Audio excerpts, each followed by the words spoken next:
Now, coming up next, we shall be chatting to Tim Sells from the Active Community Development about an exciting new football academy that's happening at Folkestone Invicta.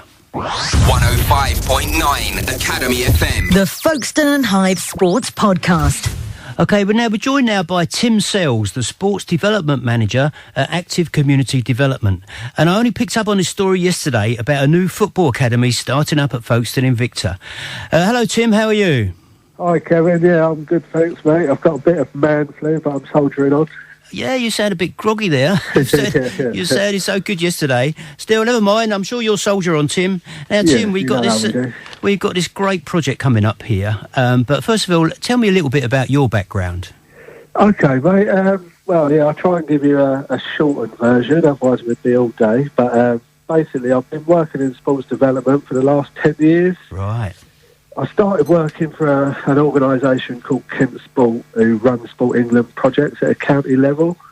So they also distribute a lot of the funding across the county for community sports organisations. So if you've ever seen a Sport England logo on a building or a clubhouse or anything, then you know that Kent Sport have been involved with it. Okay.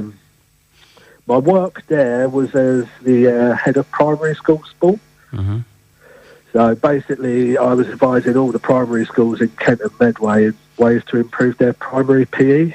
Yeah. This involved delivering training to head teachers, school staff, governors, helping run big sports events. And I started the Kent and Medway Primary PE Conference, which now runs annually and has over 300 schools in attendance.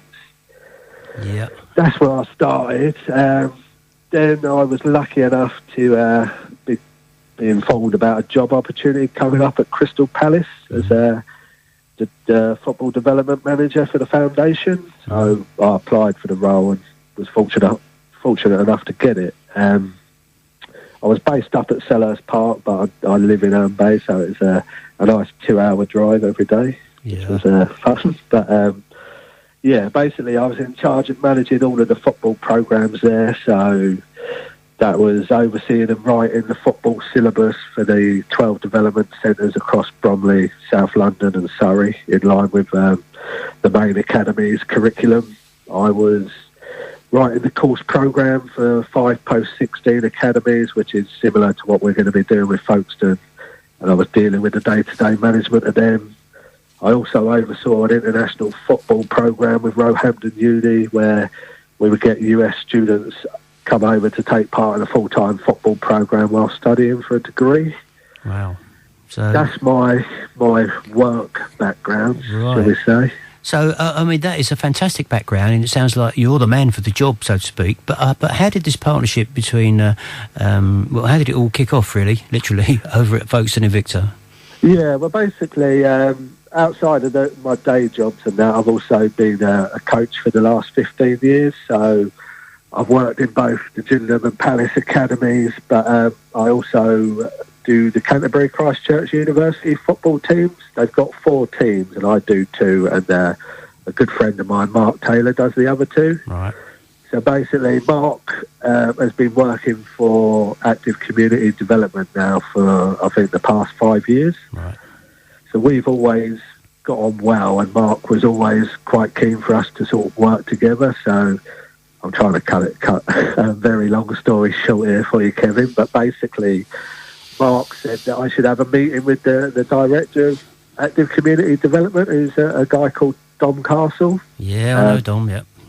Because Dom was keen to speak to me about, obviously, these post-16s that I'd run at Palace and how we might be able to do something down at Folkestone, because, as you know, Dom's got a long history with Folkestone and is very passionate about the club. Yeah. So basically, Dom sorted out a couple of meetings with Neil Cugley and also Paul Stanton for the youth section. I know Paul, yes. Yeah, so we met at the club and we had a good sit down and we went through all the details of what it involved, how it works, and most importantly, how it would benefit the club in the long term and the kids in the local area. Okay. So from my previous role at Palace, a lot of the players who took part, they went on to play for Carshalton and teams at that level, sort of first team, after doing the programme. So Neil was also aware of this. He knew that they had got a few boys out of our programme, so he was sort of keen to know more about it. So, yeah, we moving on. Sorry, Tim, just kind of moving on now. I mean, switching to like the educational side of it, I'm interested in that. What qualifications do the boys get during it's 2 years, I believe? It is. It's a 2-year course, and the boys will be studying a national diploma in sport level 3, which is the equivalent to 3 A levels. So that will allow them to potentially go to university, or we may be able to get them scholarships in the US if that's something a route they wanted to. Yeah. I think that's important for the parents to know that as well. That it's just not like kick about for 2 years and bit of work in the classroom. It's structured, and I do believe it's you've got to have the Ofsted approval as well. Yeah. No, the education part is massive for us. It's not. The education part is probably more important than the football part. So what we're doing, we're partnering up with an organisation called SCL Education Group. So they are regulated by Ofsted, the same as any school or college, and have been delivering these programs for over 10 years. So basically, it's no different from the kids staying on at a school or going to college. Okay. The level of education has to be at that level, otherwise they wouldn't be able to operate. Yeah. Okay, so on a day-to-day basis, let's say you've got over the nerves of the first few days at academy. What would the boys do on a day-to-day active? The boys will take part in on Mondays and Tuesdays. They'll be doing 2 hours of training with us, alongside X amount of hours to go towards the BTEC in the classroom.